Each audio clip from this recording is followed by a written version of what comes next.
In a healthy relationship, one of the most important factors that keep the relationship vibrant and alive and fearless, or just totally open to communication so that both partners feel like each other has their back, is the ability to establish emotional safety. We don't talk a lot about it. I think in pre-marriage courses, even there, couples aren't really exposed to it, or they don't make plans about how they're going to create emotional safety, because it's assumed when a couple comes in that they're both emotionally safe. But as a therapist, that's not always a good assumption, because if you came from a family that had chaos and dysfunction and mistrust, then for you to establish that with another person is very difficult, because more than likely when they say certain things, rather than take it in the way it's deemed to be taken or it was expressed, you may find that you twist it to fit what fit in your family of origin, especially in the early years of marriage. And I happen to think emotional safety and a lack of it is why many marriages within the first 2 years are not stable. And that is the highest time, the highest risk factor for divorce. So if you have emotional safety within your relationship, it does a lot of things. Like, it's the backbone, the foundation of the relationship. It helps you feel valued, and it helps your partner feel valuable. It can make you truly be yourself. Fear of any risk of judgment or how that other person is going to see you. You can show your weaknesses more, and you know you won't be taken advantage for those weaknesses.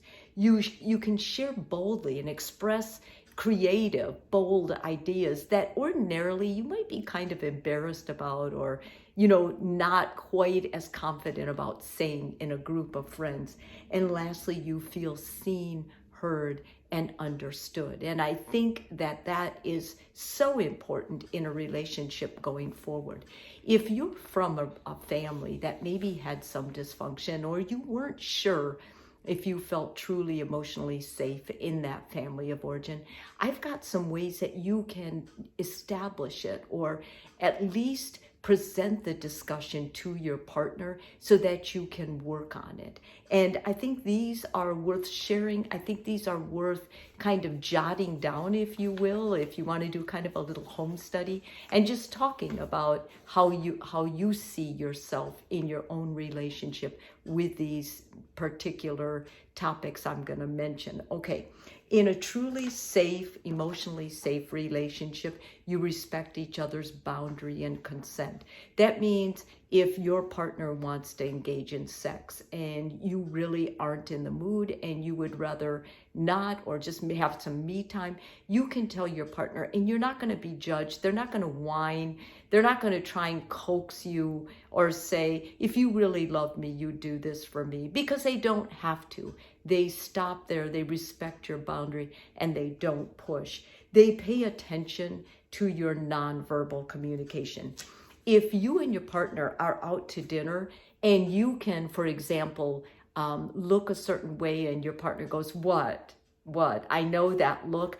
Good sign. That's a fantastic, healthy sign. In fact, when I do therapy, I'm talking to each of them. If one of them gives me a look, I'll oftentimes go to their partner and say, what does that mean? Because their partner is so adept at reading their nonverbal. When you're in an emotionally safe relationship, you understand that your partner reads that type. When couples are not emotionally safe, many times their nonverbal actions will be way off from what they're actually saying, because that component they've completely dissociated from. There's active listening going on. In a good, emotionally safe relationship, people are really listening to each other, and they're asking them, now, I'm not sure I heard what you said. Is this what you were saying? Because I'm not really sure. I want to be sure that that's what I heard. And there's not as much defensiveness. That's not to say that healthy relationships don't get defensive. They do all the time. And they have arguments. But it comes back to the fact that there's more active listening than not in an emotionally safe relationship. And total transparency. When you're in an emotionally safe relationship, you can be transparent because you don't have anything to hide from your partner. You're not secretive. You're not doing things behind their back. And because of this, that's why the trust is so integral. It's so fully developed in an emotionally healthy relationship, that both partners feel emotionally safe.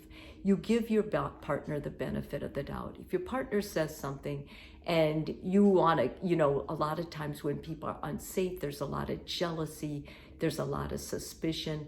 If you feel emotionally safe with your partner, you'll give them the benefit of the doubt. You'll go, okay, well, I don't understand it, but at the same time, I trust you. That's a sign of an emotionally safe relationship. They foster accountability and follow through. So in other words, if your partner says they're going to do something, they basically will foster that, and their partner will foster it. I didn't take care of this because I know you had said you would, and I trust you with that. That's what fostering looks like in an emotionally safe relationship. You'll hear that and you'll see that. They consider couples or relationship therapy. In emotionally safe places, they're not afraid of therapy. They're not afraid of going to therapy themselves. They don't deem it as something's wrong with them or it's broken. They don't get defensive. They don't say, oh, I'm not going to see that person. They're very open to it. They're like, yeah, I want to get stronger. I want to get healthier. Yes, let's go. When you see a partner who embraces that, then you know that they are not afraid of sharing the truth of what the two of you are creating, and they want help with that creation. Very good sign, very emotionally safe within that context. And I think when couples carry on where they're able to discuss whatever their struggle is, and say, let's look online, let's see what we can do. What do you think I could change that would help with that? That's so fantastic. That's a well-created relationship, something that couple is going to love being part of, and probably something their friends cherish and love being part of too.